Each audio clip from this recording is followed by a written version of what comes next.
Because no matter how you feel about this movie, I'm here to tell you Scream 7 broke all the rules of the Scream franchise. And I'm going to tell you what some of those are and how the other movies did better than this one. I'm defending Scream 6. Good Lord, what am I doing?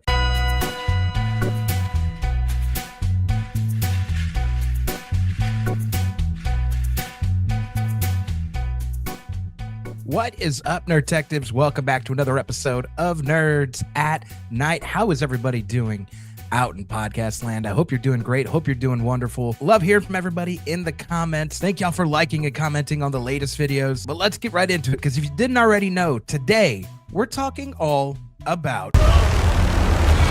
If you guys have watched my reviews, you guys already know my thoughts on this movie. I don't think it's the best at all. Far from it. I think it's actually the worst one. And I know people are ranking it beneath 3 and 6, but I'm here to tell you some more of my more finalized thoughts as I've had some time away from watching it 3 times and thought about it in comparison with the rest of the Scream franchise. Because no matter how you feel about this movie, I'm here to tell you Scream 7 broke all the rules of the Scream franchise. And I'm going to tell you what some of those are and how the other movies did better than this one. So let's get into it. Let's start with the intro of this movie, because as many people have pointed out, it actually has nothing to do with the entirety of this movie. Like, you could remove that scene, you could just start it at Tatum's room, and it really doesn't impact anything. You didn't have to mention it. You didn't have to do anything with it. It feels like the only reason that we have that in there is to have like a cool attack, is because of the whole thing of burning Stu's house down. But in the entirety of everything, how do these characters connect to the rest of everybody else in Pine Grove? And it seems like they don't. They're not like related to, cousins of, friends of. There's not any sort of correlation with the people in Pine Grove. And that's weird, because the rest of all the other intros, Scream 1, 2, 3, 4, 5, 6, like those movies are not. I know some of them aren't people's favorites, but at least the intros connected to the rest of the movie. We have to have that in order for a lot of the events in the rest of the movie to kick off and make sense. I mean, we think about it in Scream 1. Why did Casey and Steve die? Simply, it's for revenge, right? It's just Stu. He's already planning to be a killer. He just wants to kill them off. So him and Billy go and kill Casey and Steve. Okay, revenge. That makes sense. And are the police aware that you dated the victim? What are you saying? That I killed her? It would certainly improve your high school kill. And number 2, Maureen and Phil have to die because they start to use the pattern of the names, right? As Gail points out right here. Maureen Evans, Maureen Prescott. That's Sydney's mother. Do you think someone's trying to duplicate Woodsboro? It looks like it. They're using that pattern to try and create an illusion of a pattern to throw off the cops. And they start with that. And then the third person, obviously, is CC Casey Cooper, right? So they're adding in all these names to try and create this pattern. Oh, that's interesting. At least that sort of correlates, right? And at least the characters in the beginning probably would have gone to school with Mickey, because they go to the same college. So there's a theory that possibly at least maybe Phil and Mickey, they might have been friends, right? He might have known these people. But regardless if he did know them or not, killing people with those names has an impact on sort of setting a pattern that they don't return to, but at least throwing off the cops at first. So that's why that matters. In Scream 3, when the killer kills off Cotton, is because the killer knows Cotton knows Sydney and thinks maybe he can get in contact with her. It's a wrong guess, right? But also, even if he kills Cotton, whether Cotton was going to give him the information or not, Cotton's important, because then it goes to a pattern that they talk about in the movies where, well, I'll let the movie tell you right here. Cotton weary, Sarah darling, don't you get it? Someone's killing them in the order they die in the movie. 3 versions. 3 different characters die next. And we don't know which one the killer read. See, people are getting killed off in a particular order according to a script. Again, another pattern to throw off the cops, but at least it's patternistic. At least there's a reason. In Scream 4, I think Jenny and Marnie, they're simply killed. Marnie's simply killed because she's just there. Jenny's killed because we find out she's the other woman that Trevor cheated on Jill with, right? I am not the girl you cheat on. Again, another revenge plotline, but it does tie into the movie and how we should be looking at Jill as somebody who's just scornful and full of revenge and full of hate. but it ties into the rest of the movie, kicks things off. And also, they needed to kill somebody, right, to plant the evidence in Sydney's car because, well, then that means she has to stay in Woodsboro. Sydney, I shouldn't be here. I should leave town. I'm afraid that's not really possible, Sydney. And there was evidence in your car connecting the killer to you. Who better than somebody that Jill already doesn't like and probably wants to off? So that completely ties into the movie of Scream 4. Scream 5, Tara has to get attacked in order for Sam to come back into town. And I think the killers were okay with killing her. I think they probably wanted to kill her, maybe thought that they killed her and she still survived, but it still worked out because then Sam has to come into town. So whether it's a hospital or funeral, Sam's going to come back into town and come visit Tara one way or another. And the killer's anticipating that. So that kicks off Sam's adventure back into Woodsboro.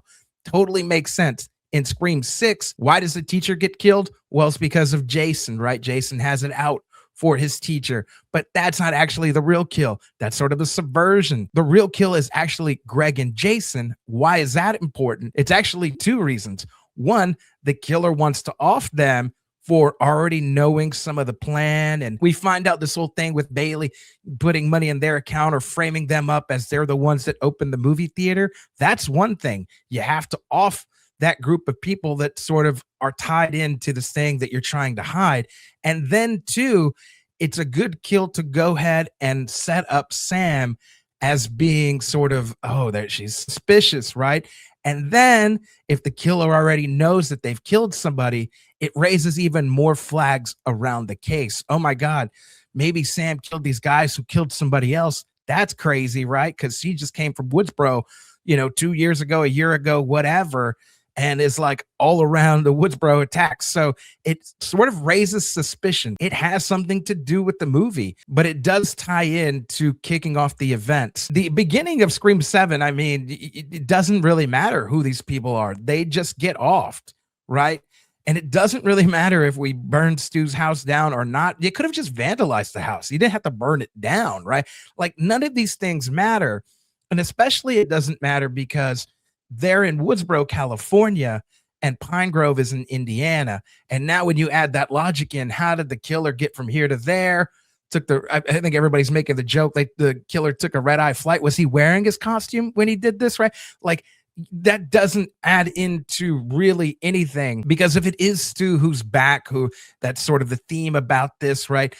Why would he burn his own house down? Like it doesn't make no sense. Why wouldn't he burn Sydney's, parents' house down? Like that would be more impactful to Sydney. Like she'd be like, oh my God, my dad's house, oh, is everything okay? You know what I mean? Like do something impactful that would impact her. Like Stu's house burning down. What the hell? If I'm Sydney, what the hell that got to do with me? You know what I mean? Like that's long behind me. So the intro doesn't have any connection. And that's a big problem because in the previous 6 films, at least it's connected to it. And I think that is part of the charm. That's part of the beauty of Scream is the intros matter and they set up events. It's not just about cool kills. It's about how does it tie in to the rest of the slasher murder mystery, the meta slasher murder mystery, right? How does it tie in to the rest of everything? Next, let's talk about the fact that we all know Scream is a murder mystery. And I think that gets lost with a lot of fans that just don't focus on that. But it is something to be focused on. Otherwise, they just unveil the killer in the beginning of the movie. Yeah, a lot of people don't realize that Scream is not just a horror film, it's a murder mystery. Yeah. And makes it very, very complicated. You have to be able to go back and make sure everybody was justifiably present or not present when they should have been. It's a murder mystery. It's about the reveal. It's about the killers. And specifically, if we're following the rules of murder mysteries, we have to be introduced to our killers in the first act of the movie, the first third of the movie. And sometimes that goes up to 45 minutes-ish. So about, when the movie starts, about 45 minutes, that's usually about when the first act, starts and ends. And that's when we've met our killer. I mean, think about it. We've met Stu and Billy already in the first act. We met Miss Loomis. We met Mickey in the first act. We met Roman Bridger in the first act. We meet Jill and Charlie in the first act. We meet Amber. We meet Richie. We meet them all in the first act in 5. And even in 6, we meet Bailey, Ethan, and Quinn all in the first act. For Scream 7 to not introduce us to a killer until midway through the movie at about the start of the second act, it's wild. That's crazy. And I think they just did it just to try and say, oh, we're doing this. But this goes into the point of the killer as well. We have to have some avid screen time with him because we don't want to just see them once and they make an odd face and we're like, they're for sure the killer. The last time we saw them, they just made this odd face. It's for sure them. We want them to be sort of tempered. We want them to be sort of in cahoots with our hero, right? We want them to be in cahoots with Sydney. We want them to be in cahoots with Sam and Terry. We want them to be on their team, or at least appear to be on their team, or at least be neutral. Like Miss Loomis, right? When she was Debbie Salt, like she was a very neutral character that's just sort of popped up here and there, annoyed Gail a bit, right? But just very neutral and in the background here and there. But we got a few lines. We see her in a few scenes. We see her around. And same thing with Roman. I think when you watch that movie, he's not on anybody's side. He's sort of this neutral character, but like, I mean, he sort of complains about stuff here and there. I'm about to turn 30, and it looks like I'm now the next target. What? You? Why you? Do you think this wasn't a message? But you think it's just another character. And that's another thing that they did with 4, right? Like we've got Charlie, but he's friends in the group, and we got Jill, and for sure it can't be family members, right? Like these guys are going to die, but who is Ghostface? Even in 5, I think Richie, for some people, was a bit on the nose. I think some people for Amber, but it kind of was on the nose. And even with 6, right? 5 and 6, I feel like people were like, oh, it's a little on the nose. But the rest of them, you see what I'm saying, though. We get avid screen time. We can kind of see their character. We at least, get some familiarity with them. In 7, we barely see Jessica in the first act. A few scenes, maybe it's 3 or 4 scenes, coffee house. She's at school with her son. She's in front of the yard after the attack. There might be another time that we see her, but that's it. And then we don't see her in the second, and then we don't see her until the very end. That's crazy. You're high on my suspect list. Shout out Mickey Altieri from Scream 2. We don't see him for about, I think it's about 40-ish, 45-ish minutes. And we don't see him basically from the middle of Act 2 to right up until the reveal. And that's a long period of time to be missing a killer. I think something that the rest of the Screams get right, at least the killers are in the group, and it looks like they're possibly getting threatened and attacked. That's something this movie completely missed. At least the suspects that you're giving us, right? The killers that you're giving us, at least have them in a position where it looks like they're going to get attacked. So that way we can at least try to mark them off of our list, because that's what we want. We want to be able to mark these people high and low off our list, and people are dying. We're like, I don't really know, because they were they were at this place. So like Ethan even being on the train, right, with Mindy, I remember watching it. I'm like, yeah, Ethan's it. And then he helps her, and it's like, damn it. He was the one I didn't get because of that moment, right? So shouts to the movie. And if you got that right, hey, I didn't have these rules yet. Good on you. But that's something this movie severely lacked. We only meet Marco's character one time in the hospital. He's kind of freaking creepy, dude. Like, he's kind of freaking creepy. And I don't like it. And you don't like it. And a lot of people didn't like it. And a lot of people just saw him and they're like, oh, also too, a nameable guy. People know Ethan Embry. Hello, Can't Hardly Wait, Empire Records, National Lampoon's Vegas Vacation. Like, this kid, he's been in stuff. It's been a while since he's been sort of in bigger movies. I know he's in TV shows and stuff, but like, people know Ethan Embry, especially if you're a kid of the 90s, whatever. If you movie, cinephile, whatever, you know who Ethan Embry is. They're not just going to bring him in and just as a throwaway. Okay, that was a cool little cameo. Remember? I wonder what he's up to. No, bring that character around, bring him back, give them avid screen time. It discredits everything I said in Scream 1 when I was like, well, it can't be the dad, right? We see the dad for 1 minute, because the whole rule was like, you're not just bringing a character in for like 30 seconds a minute and then they go away and then they're going to come back. That's not fair. You're not playing fair. Let me cut this clip of Anthony Horowitz, the author of The Magpie Murders. It's a book. It's a TV series. He's written murder mysteries a large part of his life. I want you to listen to him real quick. I always have to play 100% fair with my readers. The first question I ask is not, did you enjoy it, but did you guess it? If they do guess it, I feel a sense of disappointment, but at the same time, they have a right to be able to guess it, because if they can't guess it, then I haven't played fair. So it's about playing fair by the rules, because if you're not making it right for the audience where they can guess it, you didn't play fair. So Scream does a great job in at least the first 6 of at least playing fair. Maybe some of them were easy, maybe some of them were a little bit harder, but at least it plays fair. That's like, hey, the suspects were there the whole time. It's up to you to sort of solve it, which then goes in to my next point. In Scream, it's all about the clues because it's a murder mystery. I mean, clues are on the list of rules that I give you on every Scream breakdown. I give you a list of murder mystery rules that help solve the case. And in all murder mysteries, they do, except for Scream 7. Where are the clues? And clues don't always have to be like something that's left over, like they're trying to do in Scream 6 with the masks and everything. And it doesn't always have to be patternistic like they're talking about in Scream 2 with the names. Clues can be something as simple as, where was this person when this thing was happening? Ethan, shout out Scream 6, right? He's missing.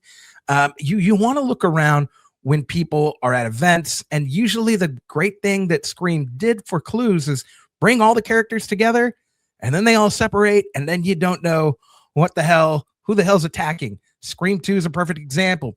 Sydney's in the sorority house. She gets a phone call. She gets attacked. But before that, we see everybody clear out, right? Everybody has left the party, and we're left wondering, oh my God, who could have done this, right? And then we see Derek come in, and we see him struggle with the killer.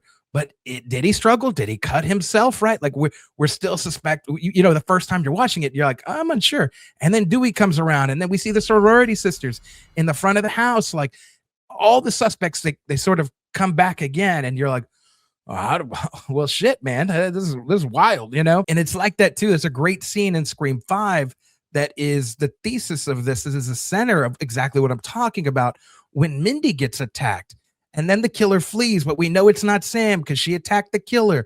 And then Tara and Amber come in, and then Liv comes in, and then freaking Richie comes in, or whatever order that is. All the characters come in, and you're like, I know it's one of you, but I don't know which one it is. And this is creepy. It's good. It makes you think. There was none of those moments in this movie. Like they try to kind of do that in the bar, but then they just kill all the kids. And then that gives you perfect prime, I think, deductive reasoning to start to suspect the only people that weren't there, which is like 3 characters that we've seen. But then it starts to make it pretty easy of like who it is.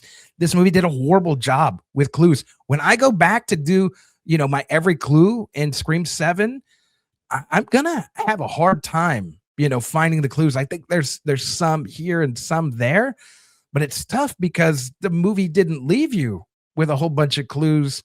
It left you with more deductive of like, okay, we're going to kill this kid. We're going to kill this other kid. And we're just going to kill all these people.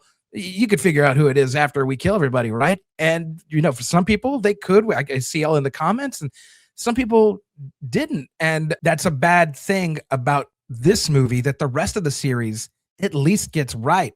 I think a great clue in Scream 6 is like, why the hell is Sam's ID found at the crime scene? And that was an obvious clue to me when I watched the first time. I'm like, well, it has to be Quinn because it's not going to be Tara. So Quinn's in cahoots with the killer. There's at least 2 killers because Quinn's not going to be there if she's always going to be at home. Somebody's going to know she's not at home, but she would have access to Sam's ID. It absolutely makes sense to me. And that's one of the clues that I included in the breakdown. But at no point are we given anything like that. I think the closest thing to a clue is like, we see a killer has access to the coffee shop when he's going to attack Tatum. But like everybody's question is like, how does he have access to it? My only answer is going to be, well, Jessica has the code because Sydney gave it to her, right? They're probably best friends. She probably had to, hey, can you help me close out one? Here's the code. Just, open up, or hey, freaking just help me out, right? They seem like pretty much besties, which is cool. But that would have been the only way. She would have given it. Jessica would have had it. She would have given it to Marco. But we're never given any sort of piece to actually, that's just what makes sense in my head, but we're never given any evidence that points to that. All that to say, clues are hyper important in the Scream series and in murder mysteries, and Scream 7 completely dropped the ball on that. Next, let's talk about the connection of victims to the attacks. It's something we lightly talked about on our first point, but it's something that is kind of important to the rest of the movies and the rest of the murder mystery. It's like, why is the killer? What is the motivation to not just attack the main character, whether it's Sydney or Sam and Tara? what's the motivation to kill everybody else? And one, we really find out it's revenge with Casey and Steve. Hey, Stu, didn't you used to date Casey? Yeah, for like 2 seconds before she dumped you for Steve. I thought you dumped her for me. And then they want to scare Sydney. The principal gets off. He's used as a distraction later to lure people away from the party. That makes sense. Tatum gets off by Stu. I have a video all about this. There's no other YouTube creator who's ever made a more in-depth video showing the evidence for both sides, for Billy and Stu. But as we find out, it's Stu, and it all points back to this line from Randy. Why would he want to kill his own girlfriend? There's always some stupid bullshit reason to kill your girlfriend. The boyfriends want to kill their girlfriends. They're crazy. They're just crazy people. Why? Who the hell knows why? It's just some bullshit reason why, right? Like any reason, just insert reason, and that's why. What would be your motive? It's the millennium. Motives are incidental. Then the cameraman Kenny gets killed because he's sort of around the proximity of Sydney, and so you gotta go. And then Dewey gets stabbed because he's the police who's trying to interfere with their kills, right? So it makes sense why he got stabbed. So those are all the attacks, and some of them are incidental. I mean, you know, Randy almost gets killed because he's just sort of a straggler at the party. But like all of them are sort of, you know, around the neighborhood of at least trying to cover up and be like, hey, we're just after Sydney. We want to kill her. If you're around, hey, you're going to get it. In Scream 2, this is the start of something where there seems to be a pattern, right? The Maureen Evans and, you know, Phil Stevens and Casey Cooper, Cece, right? Like they start to create this pattern. And then the kills go a little bit off track. Randy dies incidentally because he answers Gail's phone. That attack was meant for Gail because I think she was pissing off Miss Loomis, just sort of being a real bitch to her. You know what I mean? Begin quote. Great. Your flattering remarks are both desperate and obvious. End quote. Gail. The police get killed because they're protecting Sydney, and then Hallie gets killed because there can't be no witnesses. She can't be around. Derek gets killed sort of incidentally for being wrong place, wrong time, but also being used as a scapegoat before he dies. Thanks a lot, partner. Sid, I gotta have a partner. I couldn't have possibly done this alone. So at least there's all this connection to it. It's not just like, I'm gonna kill you and this is random. You just happen to be wrong place, wrong time. I don't know what's going on, right? Scream 3, same thing. They follow a pattern, and then really everybody's at the party. You know, homeboy gets blowed up, and then everybody at the second party, you get killed sort of incidentally because there can be no witnesses because Roman wants to be the sole survivor. Absolutely makes sense. Who's our hero, huh? The sole survivor. Scream 4, everybody has to die because Jill wants to be the sole survivor, right? This has never been about killing you. It's about becoming you. The first kill of Marnie and Jenny. Again, we've got the revenge thing. Her homegirl, man, gets brutalized, but like has to go so that way the heat's sort of taken off, and like it looks like, you know, Jill gets attacked, right? So this is all sort of setup. It all looks like setup. And I think Jill wants the cops around her so that way Charlie can go off and sort of kill everybody else. And also, too, remember that first kill in Scream 4 sets up the fact that Sydney can't leave town because they find the crime stuff in her trunk. So at least there's purpose. All that to say, there's purpose in the murderings that happen from Ghostface in all the Scream movies. I could go through 5. Right, Tara gets attacked. We have to kill Stu's nephew, and then they trace it back. There's sort of a pattern that forms there. Oh, it's all past people that are related to past characters. Going by the pattern, whoever it is has to be connected to someone that came before. I mean, hell, Wes and his mom, Sheriff Judy, they got to get off. Again, tie-ins back to the original, you know, Stab, Scream franchise, right? This makes sense. Jesus, my mom is a character in one of them. No one cares about the shitty, inferior sequels, Wes. You're safe. Dewey has to get killed because he's protecting them. Sort of incidental, but these guys are such Stab fans, they want to get that legacy kill. So much to the point, they almost kill Gail and Sydney at the party after everybody clears out. I mean, they kill Liv because it's sort of, hey, she has to go. We're trying to clear out the party. Like that was the whole point of clearing out the party, and Liv just happened to be around. And then they stab the shit out of Chad, as we know. They just need to isolate him, right? Like he could be a threat to the plan. He's got to go. And same thing with Mindy. She got attacked because they just know too much. You just know too much. You can't be around, right? Again, there's all reasons for why you want to off people. Same thing in 6. it's a little bit more weaker in there, right?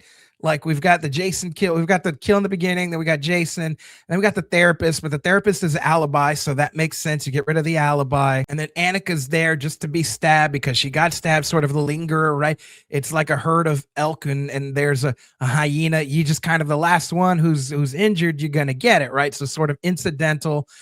Same thing with Gail's boyfriend. He kind of gets off because like he can't be around. He's also he's all the muscles, right? What did Ghostface say? Sorry about your boyfriend. All those muscles didn't help much.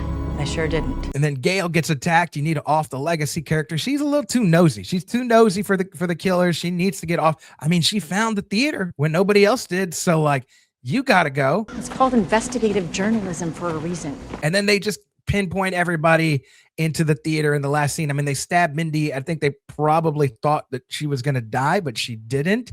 Mindy's got to go. You got to just take out everybody around Sam to make it look like Sam's killing just everybody around her. Again, all the connections make sense in Scream 7. The kills just appear so randomly, right? You got the two people in the beginning. You got Grace McKenna's character. I don't even know her name. You got the stage kid, again, sort of incidental. I think the purpose was to kill her to get to Tatum. But like, why? You know what I mean? Like, it could have been the other homegirl, right? Chloe. You could have just killed her. She was in the wardrobe room by herself. Like, why her instead of her? Right? Like, why this person instead of this person? There has to be a rhyme. There has to be a reason. Sydney gets attacked in her own house. Unsuccessful. Mark gets killed, and you got to kill the law enforcement, but like it's a little they didn't even do a good job at that. Then they kill all the rest of the suspect kids all at once. Yeah, okay, including the boyfriend of Tatum, but why? And why in that order? Like, why? Like just because they were all there? Like, it doesn't appear to be, it kind of feels lazy. It doesn't appear to be any sort of connection factor other than like wrong place, wrong time, sucker, you're gonna get it, right? Like there's nothing as thought out as there was earlier on into the franchise. And that's what matters in murder mysteries. If you've ever seen, Murder on the Orient Express or Death on the Nile, there's like 3 kills in that movie, but everyone is for a reason, right? You have to have a reason why this person had to die. Did they know too much? What did they know? Was this for revenge? Was this, such and such plot line? How does this tie into the motivation that comes out after the end? We never get that explained to us, which ties us into my last point. And I just used the word, but motivation matters. I've seen some people in the comments say, oh, well, the kills happened. This thing happened. It was okay with it. Motivation doesn't matter. Motivation absolutely matters in murder mysteries. Motivation, opportunity. If it didn't matter, why is it brought up in this scene in Glass Onion? Our suspects, motive, opportunity. Hey, this kind of looks like that clue notepad. Yes. It absolutely matters. Motivation, opportunity, those 2 things absolutely matter. And they matter so much that it can make or break like why something is happening, why people are getting off, why a killer is doing what they're doing. If you can figure out what the motivation is, you can often figure out who did it, or at least narrow it down to a few people who would have had the opportunity, been around the kill, and then be like, okay, the spotlight definitely shines on this person. That's just how murder mysteries work. And in this movie, the motivation at the end, it was just so weak. And why, if you're just after Sydney, are you out to kill everybody else? Like, everybody else could have just been alive. Just go kill Sydney. You know what I mean? Like, just do it, and then you're done. Jessica, you live next door to her. Just buy a sniper rifle. Like, you don't need to dress up as Ghostface to do this, right? But it's this whole thing that doesn't make any sense. It's killing all these people that don't have any tie-in to anything. And it can't just be complete chaos, because this isn't a chaotic Jason Michael Myers movie where it's like anybody that gets in the way, you're just going to get off. I'm sorry, that's what it is. I mean, they did a little bit of that in Scream 6. But again, that was more incidental because, the killer was trying to get to, I'm defending Scream 6. Good Lord, what am I doing? But just killer was trying to get to Sam and Tara, right? Like the people in the boat, rest in peace, the people in Bodega. Bodega shop guy number 1 and Bodega owner, number 1, whatever he is. Motivation absolutely matters in these movies. And in number 1, right, Billy, my mom left me. I've got issues. Just go see a therapist, bro. But also, don't be killing people. But he killed people. Peer pressure, Stu. Scream 2, we've got Mickey. Motivation is he's just crazy. He wants to kill to use it as a defense that he's crazy. I've got my whole defense planned out. I'm gonna blame the movies. Right? We have Miss Loomis, just pure revenge, right? You killed my son. Okay, that sounds legit. All right. We've seen that before, right? The whole what did Randy say? Mrs. Voorhees was a terrific serial killer. That bit, right? We've seen this before, but it doesn't matter. Like, at least, revenge usually makes sense. And in murder mysteries, it absolutely makes sense. I mean, Knives Out. I don't want to give away who did what, but like, it was basically out of revenge. It was anger, right? It was envy. That's the whole point about it, right? I mean, almost same thing with the other two Knives Out movies, 2 and 3. It's sort of this revenge sort of plot line, envy, anger, right? This whole thing. You know what? Revenge is a proper motivation, and it was done right, and it was great in Scream 2. Scream 3, a little bit wild, right? You're my sister, also revenge. Also, I want to be the star, right? Like, it's my turn. You know, I got mommy issues, right? Also, go to therapy. All these killers need to go to therapy. But revenge is number 3, and then in 4 it gets really interesting because we have Jill and Charlie. Charlie's like, I'm doing it for you, Jill, and Jill's like, I don't care. I'm gonna kill you, but also I just want to be famous. I want to kill. Envy. You had your 15 minutes. Now I want mine. It's not as much revenge as much as it's envy. It's envious. She's envious of her cousin and wants to steal the spotlight. You had your time, I have mine. Right? That's exactly what she says. And that's a beautiful motivation. It's even crazier. It's your cousin, right, that wants to do it. It's your blood, right? Your blood relative just wants to off you. That's wild. Number 5, you know, bringing the whole motivation of like toxic fandom, right? Hey, we want to make the movie the way we want to make it because these movies have sucked. So we're making the movie, and we hope that they make a movie about the whole incidents that we've just done, the whole events that we've just done. That's kind of cool, man. And then we go back to number 6, and it's like revenge, right? You killed my son, revenge. You know, where's Amber's family and all this? They got to be crazy too, right? Sam and Tara killed Amber. Like, bro, where's Amber's family in the mix of all? I want to know, right? But revenge, right? We've already seen it. It's been hashed out a little bit, but this one, obsession, is kind of is weak. And what does Marco get out of it, bro? Like, we never find out. Like, what is his motivation? It's just like, well, she talked me into it, and it was like, seemed like a good plan, huh? And there wasn't even this like vibe of like they were hooking up or they were like secretly lovers or anything. It was more like, oh, that's my friend and she wants to kill you, so I'm gonna kill you too. That's kind of weak. It's kind of weak. So, and then it's not just the motivation. It's when the killers have an explanation of the motivation. That's when it can get dark, and that's when it can get crazy, and that's when we see some of the best, I think, out of the people that we see become crazy killers, right? That's when we see Billy shining his best, and Stu being crazy, and Miss Loomis, and even Mickey. I love Mickey. Jill for sure, right? Like, wow, what a whole speech, what a whole monologue about the motivation. The monologue here sucked. It completely sucked in 7. And the motivation usually in murder mysteries is delivered in the denouement by the detective, whether it's Benoit Blanc or Hercule Poirot or, you know, Sherlock Holmes. They deliver the denouement. They're delivering the motivation. And usually the killer's like, yeah, you got, or no, they get defensive, right? But they crack the case, and the motivations are like, you're like, oh shit, yep, okay, I can see it. Unfortunately, we don't have any detective characters. We have Sleuth, we have Gail Weathers, who we're not even going to get into that, how bad of a sleuth she's been lately. But the motivation in those dialogues, they absolutely matter in murder mysteries. And I think this is why some of the stronger entries in the Scream franchise, they really make people feel something. Your slut mother was fucking my father. And she's the reason my mom moved out and abandoned me. They're the ones that we feel like are classics because all of the elements I listed, plus so many more, right, that have nothing to do with the murder mystery element, but have everything to do with everything else, script writing, character building, whatever, that have more of a, you know, things to do with movie making. They all come together and create this beautiful thing that we love and that we really adore, that we, you can't beat the first one, right? The second one, but have your feelings. You have your feelings about the third one, the fourth one, man, it's really stood the test of time. 5, 6, got some feelings about that, but they make you feel a certain way, but they do certain things right that I've listed here tonight that Scream 7 just didn't do.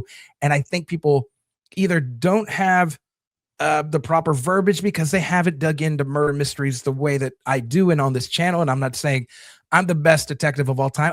In fact, I say I'm the world's most okayest detective. I sometimes get things right and I sometimes get things wrong.